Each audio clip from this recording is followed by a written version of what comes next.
So the ambush skill was implemented in Monster Hunter Wilds for the first time, with the introduction of sneak attacks. It provides a 15% attack buff whenever you perform a sneak attack on a monster.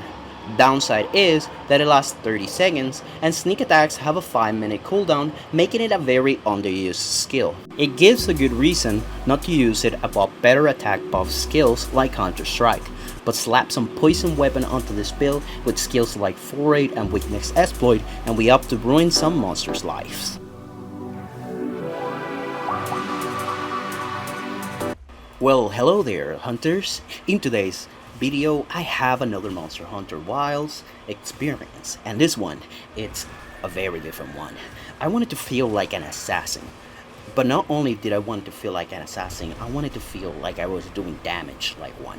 So this game introduced a new mechanic called the sneak attacks, and honestly, they are kind of nice. But like every single thing that is introduced in this game, they have to nerf it to the ground. So you actually can do sneak attacks as often as you would like to. You have a 5-minute cooldown that you have to be aware of before actually using it. And the ambush skill gets nerfed because of this. 30 seconds is just not enough of a buff when it comes to exclusive skill that basically you can't use unless 5 minutes passes.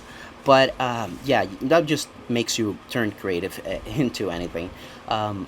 This monster is a really interesting monster, to say the least. I think he's by far one of my least favorite monsters, mostly because he reminds me of the Tigress. And if you guys didn't know, Tigress is my least favorite monster in the entire franchise. Because, well, I don't know if you have seen a pattern here, but I really hate brute style monsters that bring nothing but, you know, brute strength into the mix. Like, for example, this monster, well, the only thing he does is just try to slap you and try to attack you with his belly. That's all he does. There's not much substance to it. Of course, he has the wave attack if he's on water, but mostly he's just there to just try to stomp you into the floor. But he's a very easily exploitable monster, as you will see in the video. So he's not that bad as the Tigress. I really hated the Tigress, and the Molten Tigress even worse. I think the best thing was that it has little amounts of health. But yeah, this monster level 8 is quite an interesting monster, because the health on this monster is interesting, to say the least. It's way too much, honestly. But yeah, I was having a lot of fun with this build. Mostly because it made me feel like an assassin, because look at me, I'm poisoning it, and later on this video I'm going to paralyze it, because if you didn't know, the poison mechanic is quite interesting, and you saw me there, he was flopping into the air because he wanted to do the buzz slam, and you can just throw a flashbang and just drop him into the ground. It's a good mechanic, and yeah, into mounting that's actually quite good. But yeah, like I was saying, if you didn't know, the build-up of poison is quite interesting in this game. You can also build up poison as the monster still poisoned, so that's actually quite good. In difference to all the other ones, where basically paralyzing and stuff like that, you can't build it up normally. So here, as you can see, I switch into my paralyzing build because, well, this is as an assassin build, so you have to have many different types of elements too. I did actually bring some smoke bombs, so I was ready for that too. And yeah, I just wanted to stun lock the monster as much as possible, but you know, that attack right there is by far the most, you have to be aware of the most right there. It's kind of easy to telegraph, but if he catches you off guard, the wave can actually do a lot of damage to you and wet you. Giving you the blindness of wet is actually quite interesting. So yeah, I'm just giving status effects all over the place. I just knocked them out with the shield. It's a very interesting hunt, to say the least. I think I actually use every single mechanic that I could from every single morsel of knowledge that I have from this game, and this is another example of when you have to pace yourself and stuff like that. So now the veil is gone, so he doesn't have that protection going on for him. I think you still do some damage. I was able to paralyze it a second time, and by this point is when you should be changing your weapon, but I wanted to get some high damage in. Remember, I have the Foray skill, so I do more damage every time the monster is inflicted by a Sados element.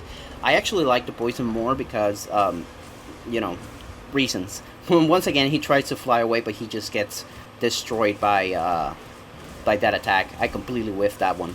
So yeah, it's a really interesting mechanics that you can exploit with this monster. And if you're having trouble with this guy, I just recommend using the same thing I'm using. It's really interesting, and yeah, it's really fun, especially when it comes to hunting monsters like this one. He's a really pain in the ass. But yeah, if you have a shield, you can just block everything. It's not that hard. So yeah, once again, the mechanic that I hate the most, a monster running away from you. But hey, that just gives me a plan. I'm an assassin, so you had to prepare yourself for every single situation, and this is one of them. So I'm just putting down a trap in a location where I think he's gonna go once, or I think he's gonna run away once I finish it. And you will see that's a little bit of spoiler alert. I just put that down. I don't have to worry about it later. I got my smoke grenades on. I'm trying to look for a way to get out of this situation.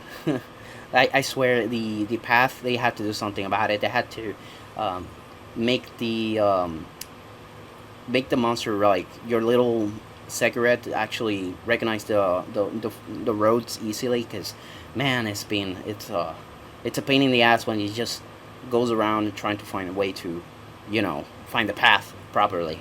It's just a pain in the ass, and you waste time too. So I got my smoke bombs ready, but I think I can actually sneak attack it. So I'm trying to get that sneak attack, but I see it right now. I can't. Mostly because he's moving. You kind of want him to be stationary or moving slowly. So yeah, instead of actually just trying to get there, I'm just running towards him because I want to sneak attack him.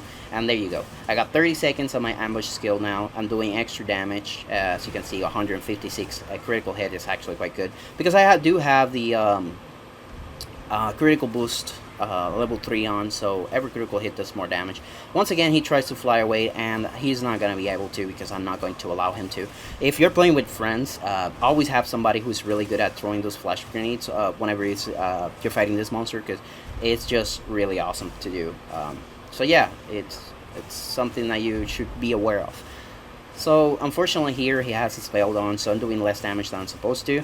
But hey, the whole purpose of this build is just to poison him, and even if you hit the veil, you can actually build up this poison completely. And that was a perfect guard, so hey, it happens. So here in trying new styles, I often just try to, when I'm using the sword and shield, if you guys haven't watched my video of the sword and shield 100 hunts, please watch that video. It took a long time to make, so please watch it. So if you haven't seen it, there's a lot of mechanics with it that you can do. I actually was trying to use the smoke grenade to actually push away, but he didn't stop looking at me until after the after it, and I was like, wait, what's going on? Why why after using the smoke grenade? So I don't know if the smoke grenade has a delay or something, but hey, it happens. Now here, the funny part is that there's a Raytheon, right? And I'm like, okay, I don't have my buff. Now I do. Because I can actually sneak attack the Raytheon, and and by sneaking him, I get my buff. And yeah, otherwise I would have to wait more minutes for to renew my buff on this monster. So this is another thing that you can do with this skill. If a monster appears fighting it or something, you can just sneak attack that monster and get your buff that way. So that was a good example. I wasn't expecting totally to happen, but it actually did happen. And yeah, if you haven't noticed, this weapon pops wounds really fast. So I'm trying to sharpness. I don't know what I was doing right there. I'm trying to get that my sharpness to the white range because it does more damage. But you should just wait for a perfect moment like this one. But he still was just ready to plow me like that. But still, I'm actually just managing to corner him. Great trap for the cat. I love when he puts traps in the correct position. I hate it when he puts it in a place where the monster can't reach, but hey, it is what it is. So he tried to attack me there, but I was too fast for him. This is the attack they should be careful with because of the mechanic. But right now he's on the verge of basically dying, so he's gonna run away like always. And the riding attack on the Sekirate with the sword and shield is so good. As you can see, it does so much damage. I'm just doing it for the novelty because if you guys remember, I do have a way to actually I made preparations like a good assassin. Not bad, I swear. Sometimes I just have bad days, but sometimes I'm actually good at the game. So yeah, and I'm a professional japper, so I'm gonna be my time. So this is the moment I was like, wait, this is not the way to go if I want to go to the place I need to go. I don't know why it was taking me up there, but you can actually go back from there, and it's actually faster.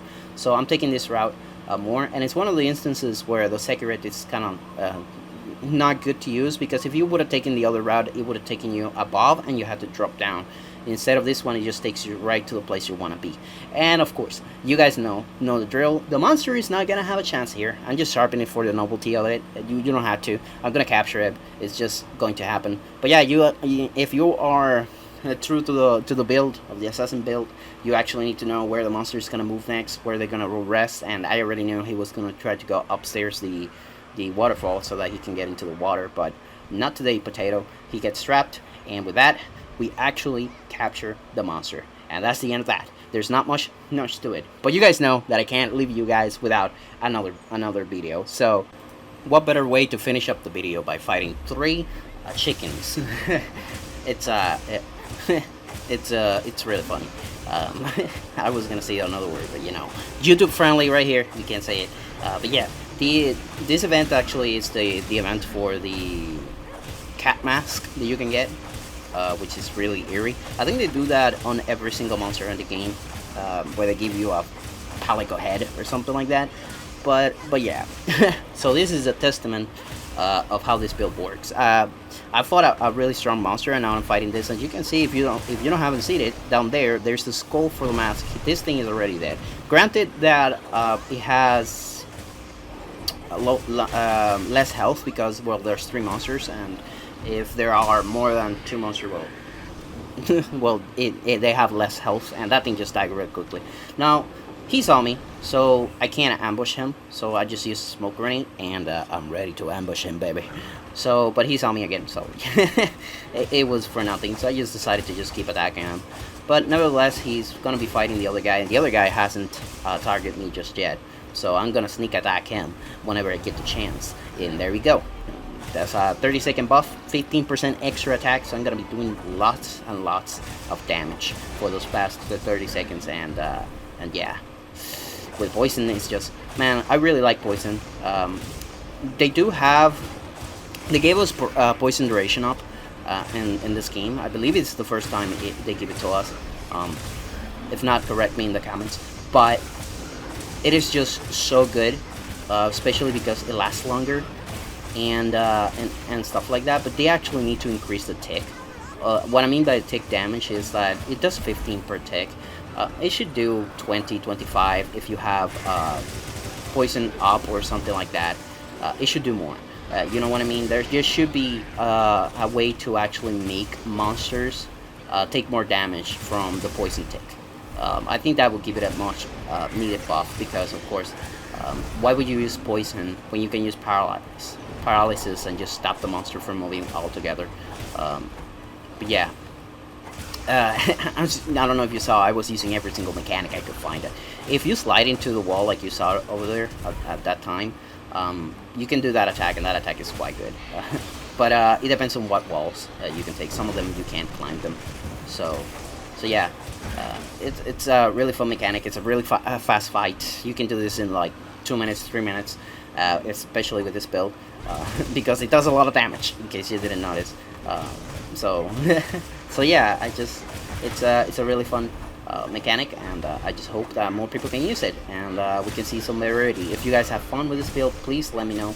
The monster's about to die, so the mission's about to end.